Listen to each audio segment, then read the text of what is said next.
The Last of the Mohicans. A Narrative of 1757.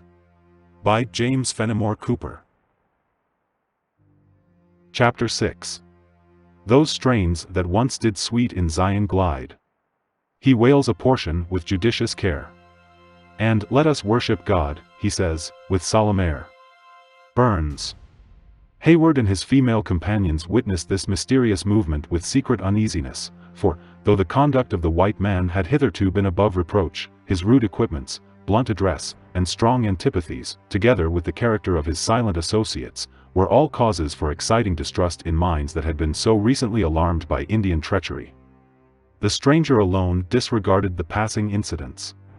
He seated himself on a projection of the rocks, whence he gave no other signs of consciousness than by the struggles of his spirit, as manifested in frequent and heavy sighs.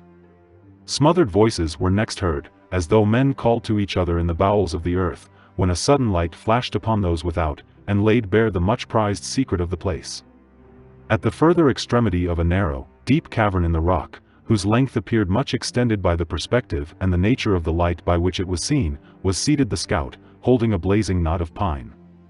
The strong glare of the fire fell full upon his sturdy, weather-beaten countenance and forest attire, lending an air of romantic wildness to the aspect of an individual, who, seen by the sober light of day, would have exhibited the peculiarities of a man remarkable for the strangeness of his dress, the iron-like inflexibility of his frame, and the singular compound of quick, vigilant sagacity, and of exquisite simplicity, that by turns usurped the possession of his muscular features. At a little distance in advance stood Uncas, his whole person thrown powerfully into view. The travelers anxiously regarded the upright, flexible figure of the young Mohican, graceful and unrestrained in the attitudes and movements of nature.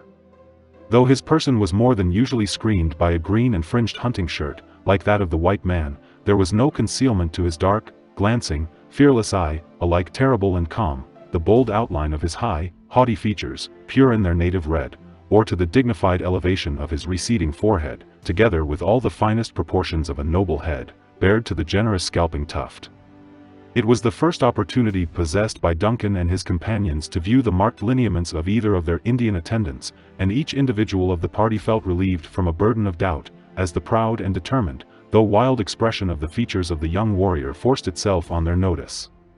They felt it might be a being partially benighted in the veil of ignorance, but it could not be one who would willingly devote his rich natural gifts to the purposes of wanton treachery. The ingenuous Alice gazed at his free air and proud carriage, as she would have looked upon some precious relic of the Grecian chisel, to which life had been imparted by the intervention of a miracle, while Hayward, though accustomed to see the perfection of form which abounds among the uncorrupted natives, openly expressed his admiration at such an unblemished specimen of the noblest proportions of man. "I could sleep in peace," whispered Alice, in reply, "with such a fearless and generous-looking youth for my sentinel. Surely, Duncan, those cruel murders, those terrific scenes of torture, of which we read and hear so much, are never acted in the presence of such as he. This certainly is a rare and brilliant instance of those natural qualities in which these peculiar people are said to excel," he answered. "I agree with you, Alice, in thinking that such a front and I were formed rather to intimidate than to deceive, but let us not practice a deception upon ourselves, by expecting any other exhibition of what we esteem virtue than according to the fashion of the savage. As bright examples of great qualities are but too uncommon among Christians, so are they singular and solitary with the Indians, though, for the honor of our common nature, neither are incapable of producing them. Let us then hope that this Mohican may not disappoint our wishes, but prove what his looks assert him to be, a brave and constant friend." "Now Major Hayward speaks as Major Hayward should," said Cora, "who that looks at this creature of nature, remembers the shade of his skin." A short and apparently an embarrassed silence succeeded this remark, which was interrupted by the scout calling to them, aloud, to enter. "This fire begins to show too bright a flame," he continued, as they complied, "and might light the Mingoes to our undoing. Uncas, drop the blanket, and show the knaves its dark side. This is not such a supper as a major of the Royal Americans has a right to expect, but I've known stout detachments of the corps glad to eat their venison raw, and without a relish, too. In vulgar parlance the condiments of a repast are called by the American, a relish, substituting the thing for its effect. These provincial terms are frequently put in the mouths of the speakers, according to their several conditions in life. Most of them are of local use, and others quite peculiar to the particular class of men to which the character belongs. In the present instance, the scout uses the word with immediate reference to the salt with which his own party was so fortunate as to be provided. Here, you see, we have plenty of salt, and can make a quick broil. There's fresh sassafras boughs for the ladies to sit on, which may not be as proud as their mahogany chairs, but which sends up a sweeter flavor than the skin of any hog can do, be it of Guinea, or be it of any other land.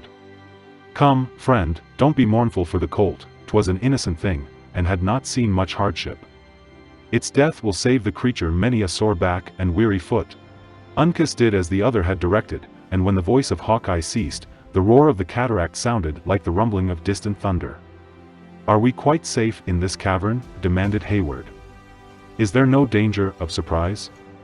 A single armed man, at its entrance, would hold us at his mercy." A spectral-looking figure stalked from out of the darkness behind the scout, and seizing a blazing brand, held it toward the further extremity of their place of retreat. Alice uttered a faint shriek, and even Cora rose to her feet, as this appalling object moved into the light, but a single word from Hayward calmed them, with the assurance it was only their attendant, Chingachgook, who, lifting another blanket, discovered that the cavern had two outlets.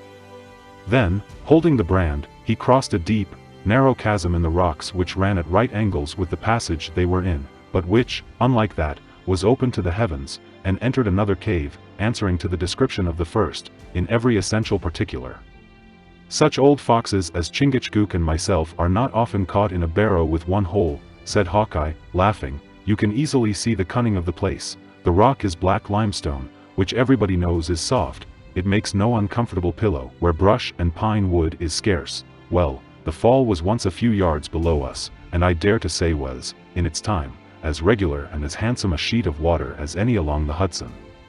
But old age is a great injury to good looks, as these sweet young ladies have yet to learn. The place is sadly changed. These rocks are full of cracks, and in some places they are softer than at othersome, and the water has worked out deep hollows for itself, until it has fallen back, some 100 feet, breaking here and wearing there, until the falls have neither shape nor consistency." "In what part of them are we?" asked Hayward.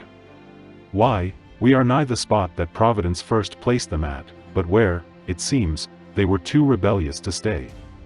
The rock proved softer on each side of us, and so they left the center of the river bare and dry, first working out these two little holes for us to hide in. We are then on an island. Aye. There are the falls on two sides of us, and the river above and below. If you had daylight, it would be worth the trouble to step up on the height of this rock, and look at the perversity of the water.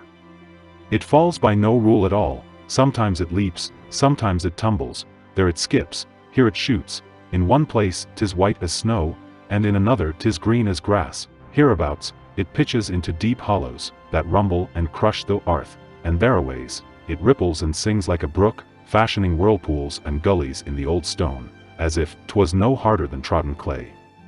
The whole design of the river seems disconcerted.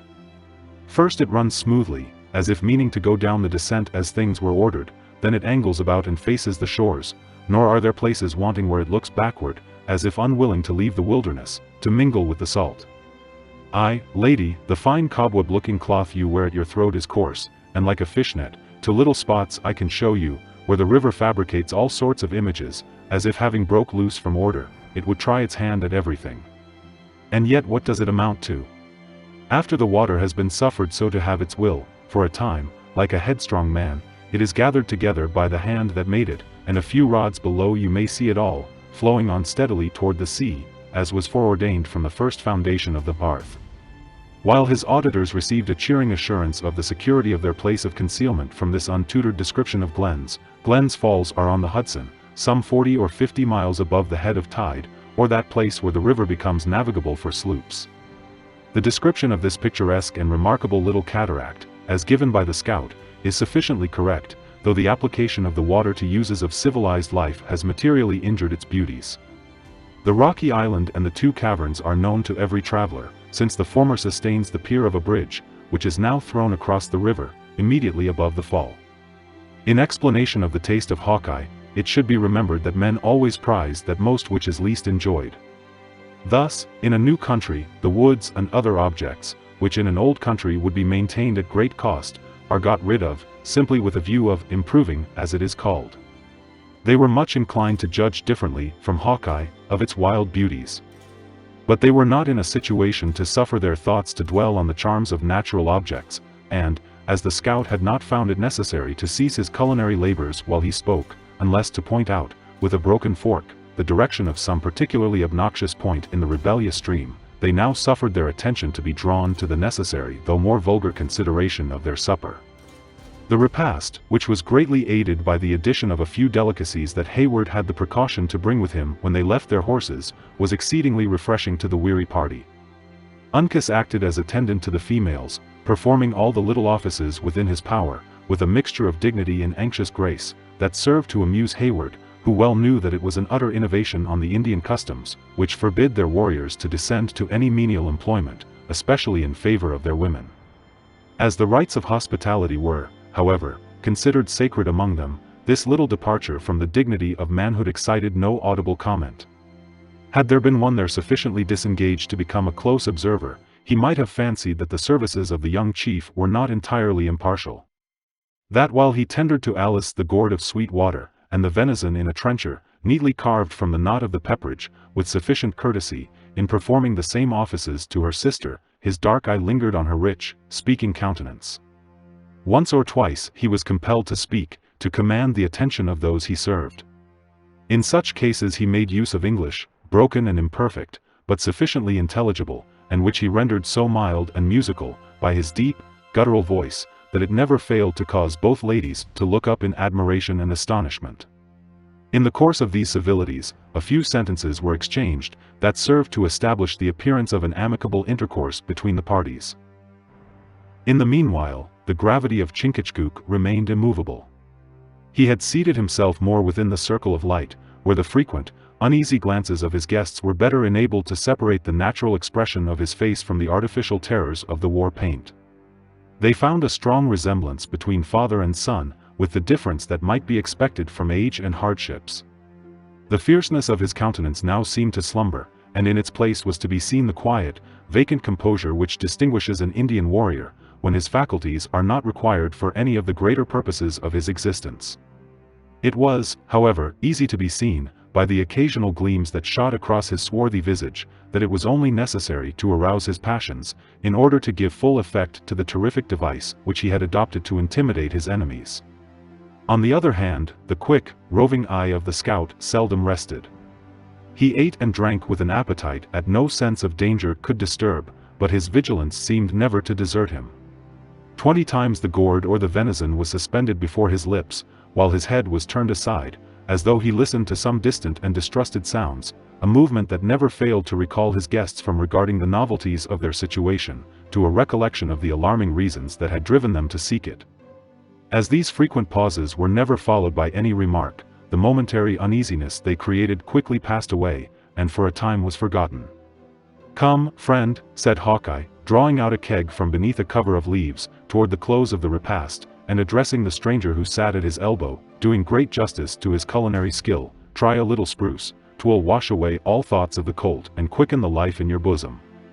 I drink to our better friendship, hoping that a little horseflesh may leave no heart-burnings atween us. How do you name yourself?"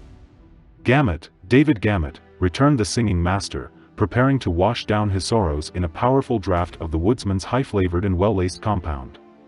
"A very good name, and, I dare say, handed down from honest forefathers.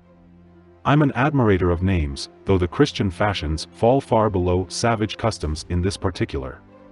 The biggest coward I ever knew was called Lion, and his wife, Patience, would scold you out of hearing in less time than a hunted deer would run a rod. With an Indian 'tis a matter of conscience, what he calls himself, he generally is, not that Chingachgook, which signifies big sarpent, is really a snake, big or little, but that he understands the windings and turnings of human nature, and is silent, and strikes his enemies when they least expect him. What may be your calling?" "I am an unworthy instructor in the art of psalmody. Anan. I teach singing to the youths of the Connecticut levy. You might be better employed. The young hounds go laughing and singing too much already through the woods, when they ought not to breathe louder, and a fox in his cover. Can you use the smoothbore, or handle the rifle? Praised be God, I have never had occasion to meddle with murderous implements. Perhaps you understand the compass, and lay down the watercourses and mountains of the wilderness on paper, in order that they who follow may find places by their given names? I practice no such employment. You have a pair of legs that might make a long path seem short. You journey sometimes, I fancy, with tidings for the general. Never, I follow no other than my own high vocation, which is instruction in sacred music. 'Tis a strange calling, muttered Hawkeye, with an inward laugh, to go through life, like a catbird, mocking all the ups and downs that may happen to come out of other men's throats. Well, friend, I suppose it is your gift, and mustn't be denied any more than if 'twas shooting, or some other better inclination. Let us hear what you can do in that way. 'Twill be a friendly manner of saying good night, for 'tis time that these ladies should be getting strength for a hard and a long push, in the pride of the morning, afore the Maquas are stirring. With joyful pleasure do I consent, said David, adjusting his iron-rimmed spectacles, and producing his beloved little volume, which he immediately tendered to Alice. What can be more fitting and consolatory, than to offer up evening praise, after a day of such exceeding jeopardy? Alice smiled, but, regarding Hayward, she blushed and hesitated. Indulge yourself, he whispered, ought not the suggestion of the worthy namesake of the psalmist to have its weight at such a moment? Encouraged by his opinion, Alice did what her pious inclinations, and her keen relish for gentle sounds, had before so strongly urged. The book was open at a hymn not ill adapted to their situation, and in which the poet, no longer goaded by his desire to excel the inspired king of Israel, had discovered some chastened and respectable powers. Cora betrayed a disposition to support her sister, and the sacred song proceeded, after the indispensable preliminaries of the pitch pipe, and the tune had been duly attended to by the methodical David. The air was solemn and slow. At times it rose to the fullest compass of the rich voices of the females, who hung over their little book in holy excitement, and again it sank so low, that the rushing of the waters ran through their melody, like a hollow accompaniment.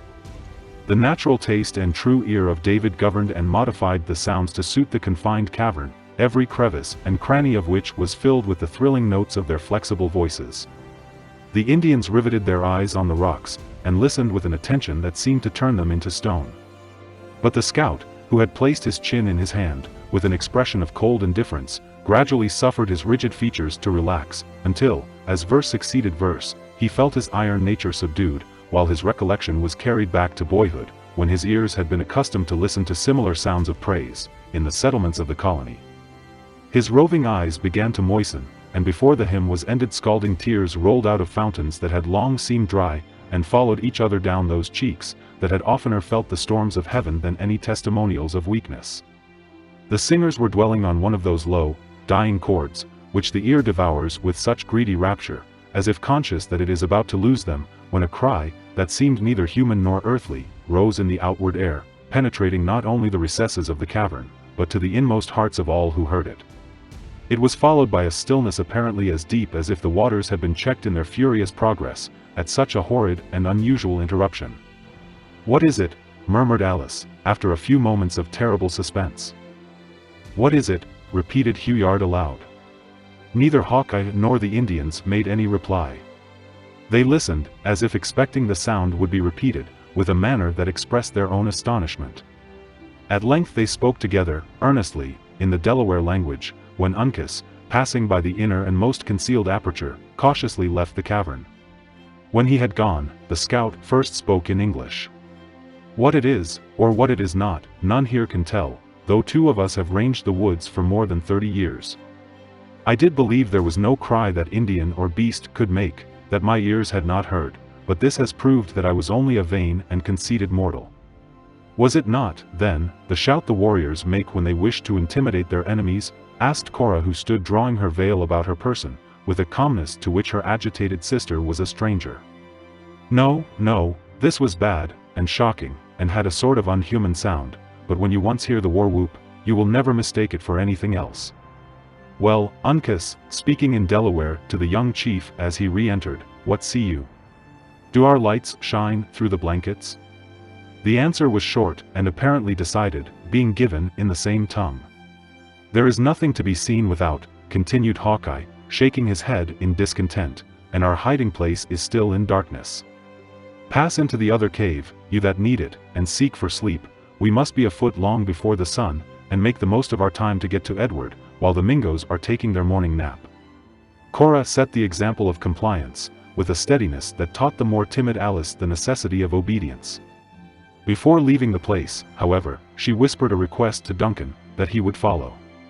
Uncas raised the blanket for their passage, and as the sisters turned to thank him for this act of attention, they saw the scout seated again before the dying embers, with his face resting on his hands, in a manner which showed how deeply he brooded on the unaccountable interruption which had broken up their evening devotions.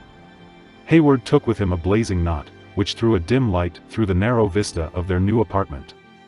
Placing it in a favorable position, he joined the females, who now found themselves alone with him for the first time since they had left the friendly ramparts of Fort Edward. "Leave us not, Duncan," said Alice. "We cannot sleep in such a place as this, with that horrid cry still ringing in our ears." "First let us examine into the security of your fortress," he answered, "and then we will speak of rest." He approached the further end of the cavern, to an outlet, which, like the others, was concealed by blankets, and removing the thick screen, breathed the fresh and reviving air from the cataract.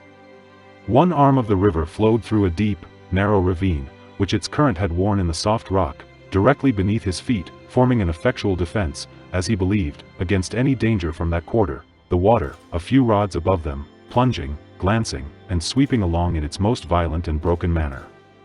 "Nature has made an impenetrable barrier on this side," he continued, pointing down the perpendicular declivity into the dark current before he dropped the blanket, "and as you know that good men and true are on guard in front, I see no reason why the advice of our honest host should be disregarded. I am certain Cora will join me in saying that sleep is necessary to you both." "Cora may submit to the justice of your opinion though she cannot put it in practice," returned the elder sister, who had placed herself by the side of Alice, on a couch of sassafras. "There would be other causes to chase away sleep, though we had been spared the shock of this mysterious noise. Ask yourself, Hayward, can daughters forget the anxiety a father must endure, whose children lodge he knows not where or how, in such a wilderness, and in the midst of so many perils?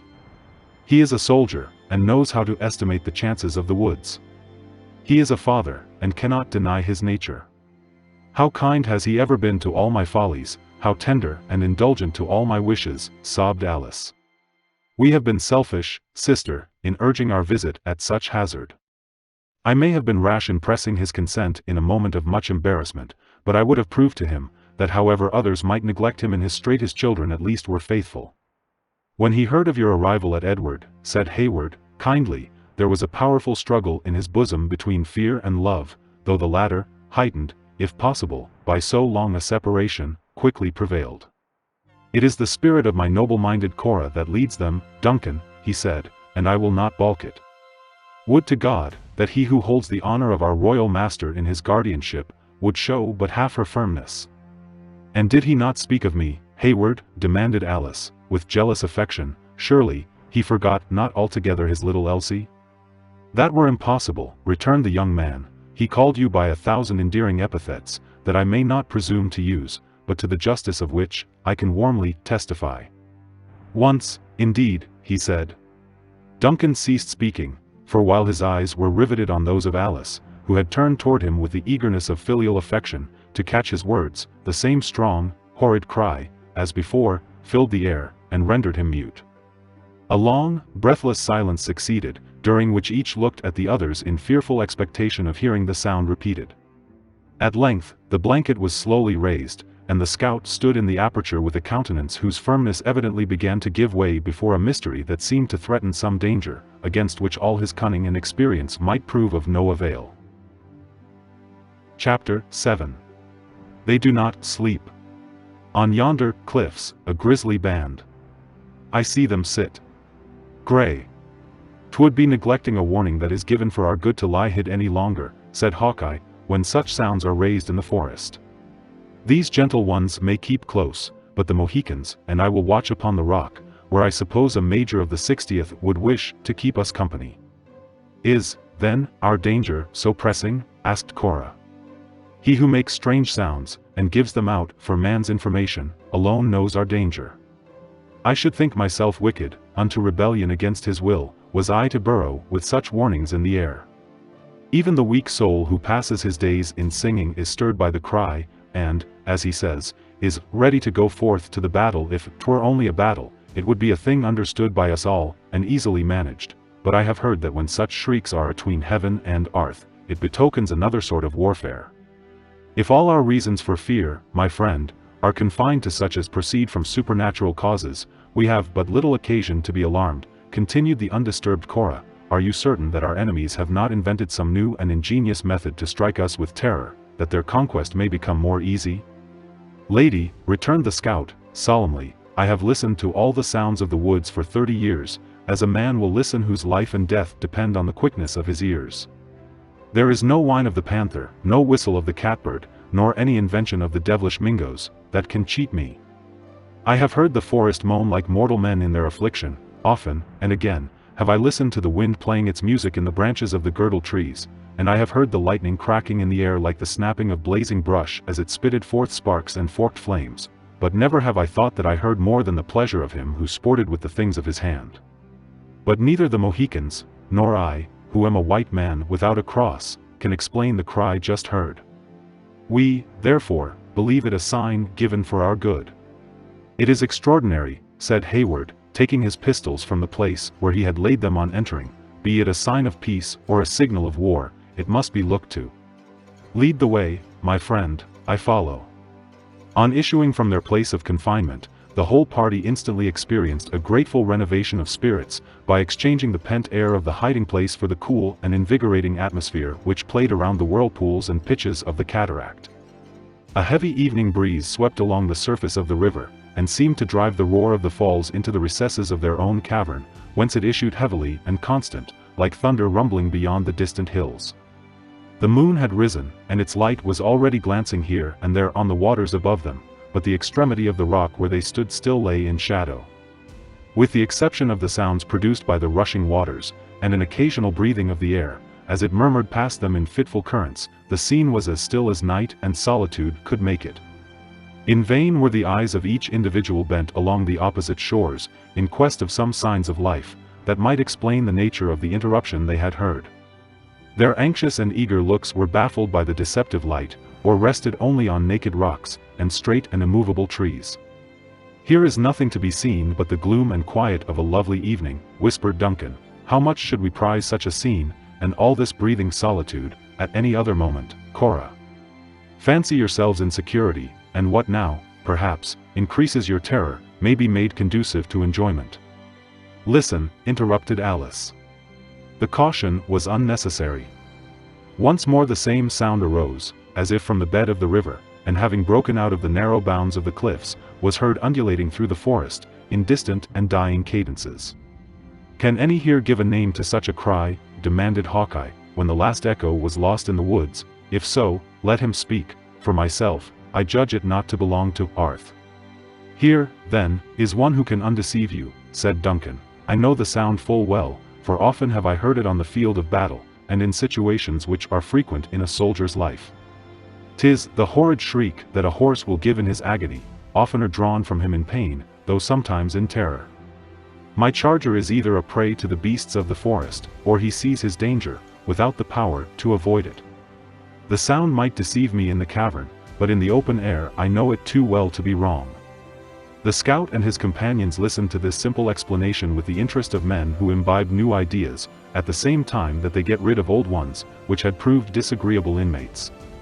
The two latter uttered their usual expressive exclamation, "Hugh," as the truth first glanced upon their minds, while the former, after a short, musing pause, took upon himself to reply.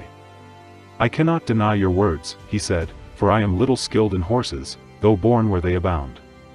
The wolves must be hovering above their heads on the bank, and the timorsome creatures are calling on man for help, in the best manner they are able.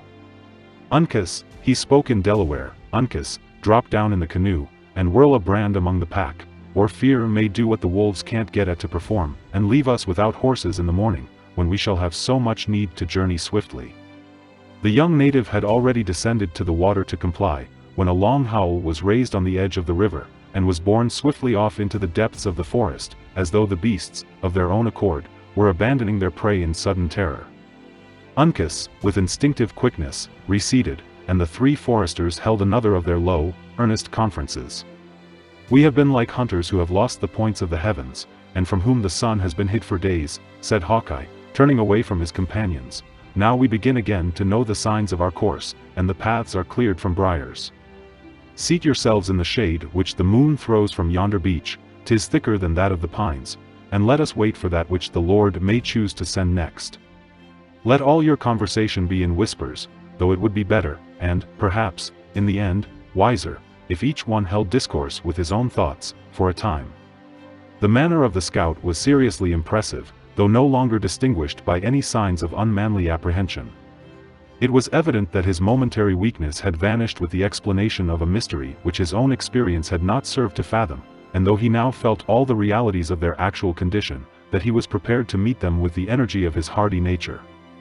This feeling seemed also common to the natives, who placed themselves in positions which commanded a full view of both shores, while their own persons were effectually concealed from observation. In such circumstances, common prudence dictated that Hayward and his companions should imitate a caution that proceeded from so intelligent a source. The young man drew a pile of the sassafras from the cave, and placing it in the chasm which separated the two caverns, it was occupied by the sisters, who were thus protected by the rocks from any missiles, while their anxiety was relieved by the assurance that no danger could approach without a warning. Hayward himself was posted at hand, so near that he might communicate with his companions without raising his voice to a dangerous elevation, while David, in imitation of the woodsman, bestowed his person in such a manner among the fissures of the rocks, that his ungainly limbs were no longer offensive to the eye. In this manner hours passed without further interruption. The moon reached the zenith, and shed its mild light perpendicularly on the lovely sight of the sisters slumbering peacefully in each other's arms. Duncan cast the wide shawl of Cora before a spectacle he so much loved to contemplate, and then suffered his own head to seek a pillow on the rock. David began to utter sounds that would have shocked his delicate organs in more wakeful moments. In short, all but Hawkeye and the Mohicans lost every idea of consciousness, in uncontrollable drowsiness. But the watchfulness of these vigilant protectors neither tired nor slumbered. Immovable as that rock, of which each appeared to form a part, they lay, with their eyes roving, without intermission, along the dark margin of trees that bounded the adjacent shores of the narrow stream. Not a sound escaped them. The most subtle examination could not have told they breathed. It was evident that this excess of caution proceeded from an experience that no subtlety on the part of their enemies could deceive. It was, however, continued without any apparent consequences, until the moon had set, and a pale streak above the treetops, at the bend of the river a little below, announced the approach of day.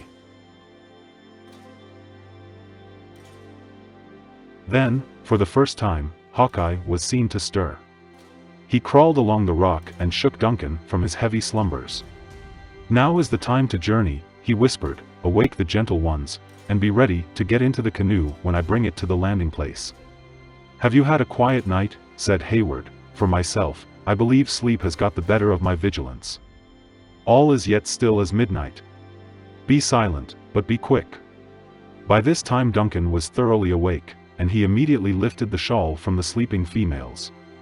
The motion caused Cora to raise her hand as if to repulse him, while Alice murmured, in her soft, gentle voice, "No, no, dear father, we were not deserted, Duncan was with us." "Yes, sweet innocence," whispered the youth, "Duncan is here, and while life continues or danger remains, he will never quit thee. Cora. Alice. Awake. The hour has come to move." A loud shriek from the younger of the sisters, and the form of the other standing upright before him, in bewildered horror, was the unexpected answer he received. While the words were still on the lips of Hayward, there had arisen such a tumult of yells and cries as served to drive the swift currents of his own blood back from its bounding course into the fountains of his heart. It seemed, for near a minute, as if the demons of hell had possessed themselves of the air about them, and were venting their savage humors in barbarous sounds. The cries came from no particular direction, though it was evident they filled the woods, and, as the appalled listeners easily imagined, the caverns of the falls, the rocks, the bed of the river, and the upper air. David raised his tall person in the midst of the infernal din, with a hand on either ear, exclaiming, "Whence comes this discord? Has hell broke loose, that man should utter sounds like these?" The bright flashes and the quick reports of a dozen rifles, from the opposite banks of the stream, followed this incautious exposure of his person, and left the unfortunate singing master senseless on that rock where he had been so long slumbering. The Mohicans boldly sent back the intimidating yell of their enemies, who raised a shout of savage triumph at the fall of Gamut. The flash of rifles was then quick and close between them, but either party was too well skilled to leave even a limb exposed to the hostile aim. Duncan listened with intense anxiety for the strokes of the paddle, believing that flight was now their only refuge. The river glanced by with its ordinary velocity, but the canoe was nowhere to be seen on its dark waters. He had just fancied they were cruelly deserted by their scout, as a stream of flame issued from the rock beneath them, and a fierce yell, blended with a shriek of agony, announced that the messenger of death sent from the fatal weapon of Hawkeye had found a victim. At this slight repulse the assailants instantly withdrew, and gradually the place became as still as before the sudden tumult. Duncan seized the favorable moment to spring to the body of Gamut, which he bore within the shelter of the narrow chasm that protected the sisters. In another minute the whole party was collected in this spot of comparative safety. "The poor fellow has saved his scalp," said Hawkeye, coolly passing his hand over the head of David, "but he is a proof that a man may be born with too long a tongue. 'Twas downright madness to show 6 feet of flesh and blood, on a naked rock, to the raging savages. I only wonder he has escaped with life." "Is he not dead?" demanded Cora, in a voice whose husky tones showed how powerfully natural horror struggled with her assumed firmness. "Can we do aught to assist the wretched man?" "No, no. The life is in his heart yet, and after he has slept a while he will come to himself, and be a wiser man for it, till the hour of his real time shall come," returned Hawkeye, casting another oblique glance at the insensible body, while he filled his charger with admirable nicety. "Carry him in, Uncas, and lay him on the sassafras. The longer his nap lasts the better it will be for him, as I doubt whether he can find a proper cover for such a shape on these rocks, and singing won't do any good with the Iroquois." "You believe, then, the attack will be renewed?" asked Hayward. "Do I expect a hungry wolf will satisfy his craving with a mouthful? They have lost a man, and 'tis their fashion, when they meet a loss, and fail in the surprise, to fall back, but we shall have them on again, with new expedients to circumvent us, and master our scalps. Our main hope," he continued, raising his rugged countenance, across which a shade of anxiety just then passed like a darkening cloud, "will be to keep the rock until Munro can send a party to our help. God send it may be soon and under a leader that knows the Indian customs." "You hear our probable fortunes, Cora," said Duncan, "and you know we have everything to hope from the anxiety and experience of your father. Come, then, with Alice, into this cavern, where you, at least, will be safe from the murderous rifles of our enemies, and where you may bestow a care suited to your gentle natures on our unfortunate comrade." The sisters followed him into the outer cave, where David was beginning, by his sighs, to give symptoms of returning consciousness, and then commending the wounded man to their attention, he immediately prepared to leave them. "Duncan," said the tremulous voice of Cora, when he had reached the mouth of the cavern. He turned and beheld the speaker, whose color had changed to a deadly paleness, and whose lips quivered, gazing after him, with an expression of interest which immediately recalled him to her side. "Remember, Duncan, how necessary your safety is to our own, how you bear a father's sacred trust, how much depends on your discretion and care, in short," she added, while the telltale blood stole over her features, crimsoning her very temples, "how very deservedly dear you are to all of the name of Munro." "If anything could add to my own base love of life," said Hayward, suffering his unconscious eyes to wander to the youthful form of the silent Alice, "it would be so kind an assurance. As Major of the 60th, our honest host will tell you I must take my share of the fray, but our task will be easy, it is merely to keep these bloodhounds at bay for a few hours." Without waiting for a reply, he tore himself from the presence of the sisters, and joined the scout and his companions, who still lay within the protection of the little chasm between the two caves. "I tell you, Uncas," said the former, as Hayward joined them, "you are wasteful of your powder, and the kick of the rifle disconcerts your aim. Little powder, light lead, and a long arm, seldom fail of bringing the death screech from a Mingo. At least, such has been my experience with the Creeters. Come, friends, let us to our covers, for no man can tell when or where a Makwa Mingo was the Delaware term of the 5 Nations. Makwas was the name given them by the Dutch. The French, from their first intercourse with them, called them Iroquois. Will strike his blow. The Indians silently repaired to their appointed stations, which were fissures in the rocks, whence they could command the approaches to the foot of the falls. In the center of the little island, a few short and stunted pines had found root, forming a thicket, into which Hawkeye darted with the swiftness of a deer, followed by the active Duncan. Here they secured themselves, as well as circumstances would permit, among the shrubs and fragments of stone that were scattered about the place. Above them was a bare, rounded rock, on each side of which the water played its gambols, and plunged into the abysses beneath, in the manner already described. As the day had now dawned, the opposite shores no longer presented a confused outline, but they were able to look into the woods, and distinguish objects beneath a canopy of gloomy pines.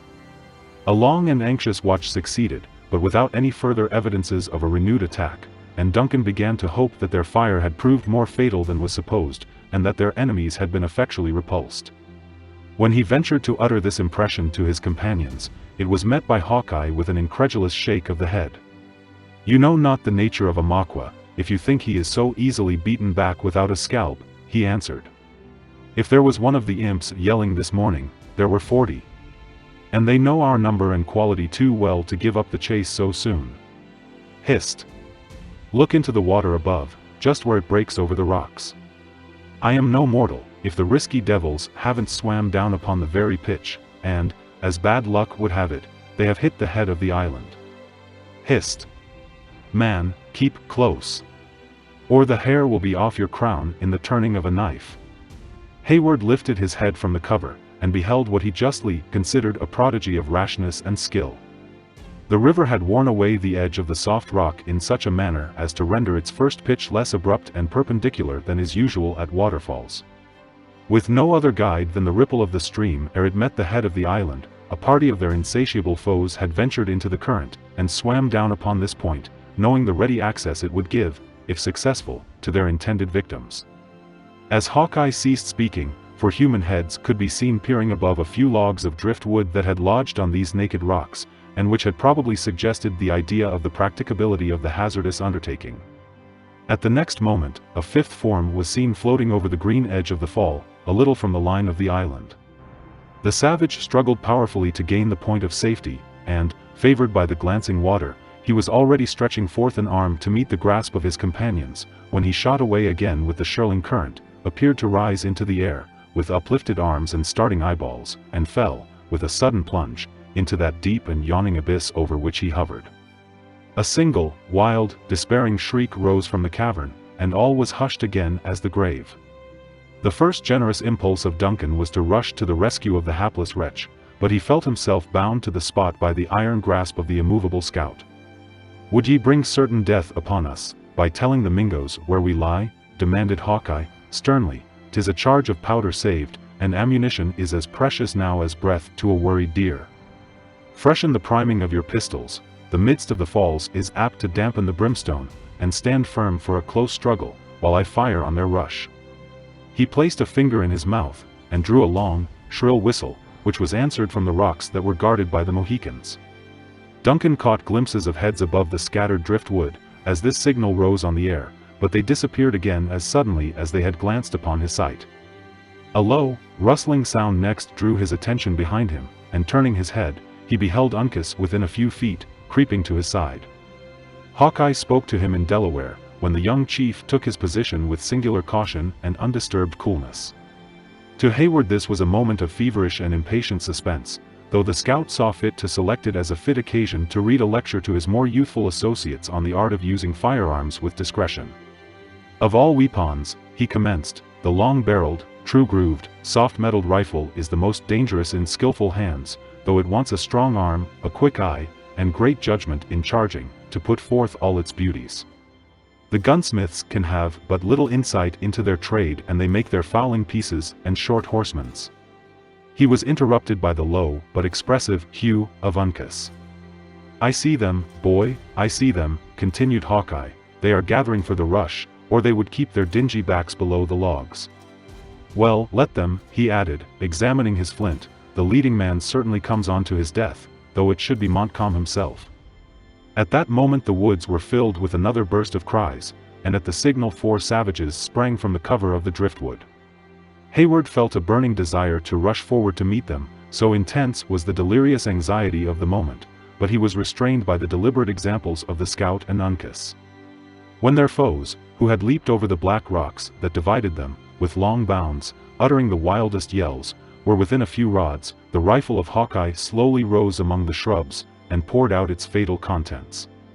The foremost Indian bounded like a stricken deer, and fell headlong among the clefts of the island. "Now, Uncas," cried the scout, drawing his long knife, while his quick eyes began to flash with ardor, "take the last of the screeching imps, of the other 2 we are certain." He was obeyed, and but 2 enemies remained to be overcome. Hayward had given one of his pistols to Hawkeye, and together they rushed down a little declivity toward their foes. They discharged their weapons at the same instant, and equally without success. "I knowed it. And I said it," muttered the scout, whirling the despised little implement over the falls with bitter disdain. "Come on, ye bloody-minded hellhounds. Ye meet a man without a cross." The words were barely uttered, when he encountered a savage of gigantic stature, of the fiercest mien. At the same moment, Duncan found himself engaged with the other, in a similar contest of hand to hand. With ready skill, Hawkeye and his antagonist each grasped that uplifted arm of the other which held the dangerous knife. For near a minute they stood looking one another in the eye, and gradually exerting the power of their muscles for the mastery. At length, the toughened sinews of the white man prevailed over the less practiced limbs of the native. The arm of the latter slowly gave way before the increasing force of the scout, who, suddenly wresting his armed hand from the grasp of the foe, drove the sharp weapon through his naked bosom to the heart. In the meantime, Hayward had been pressed in a more deadly struggle. His slight sword was snapped in the first encounter. As he was destitute of any other means of defense, his safety now depended entirely on bodily strength and resolution. Though deficient in neither of these qualities, he had met an enemy every way his equal. Happily, he soon succeeded in disarming his adversary, whose knife fell on the rock at their feet, and from this moment it became a fierce struggle who should cast the other over the dizzy height into a neighboring cavern of the falls. Every successive struggle brought them nearer to the verge, where Duncan perceived the final and conquering effort must be made.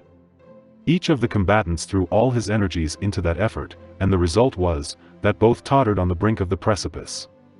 Hayward felt the grasp of the other at his throat, and saw the grim smile the savage gave, under the revengeful hope that he hurried his enemy to a fate similar to his own, as he felt his body slowly yielding to a resistless power, and the young man experienced the passing agony of such a moment in all its horrors.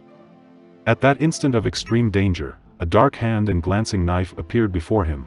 The Indian released his hold, as the blood flowed freely from around the severed tendons of the wrist, and while Duncan was drawn backward by the saving hand of Uncas, his charmed eyes still were riveted on the fierce and disappointed countenance of his foe, who fell sullenly and disappointed down the irrecoverable precipice. "To cover! To cover!" cried Hawkeye, who just then had dispatched the enemy. "To cover, for your lives! The work is but half ended." The young Mohican gave a shout of triumph, and followed by Duncan, he glided up the acclivity they had descended to the combat, and sought the friendly shelter of the rocks and shrubs. Thank you for watching. Are you enjoying The Last of the Mohicans? If so, please drop us a comment below, and be sure to hit the like button. We will see you next time for more of James Fenimore Cooper's great story.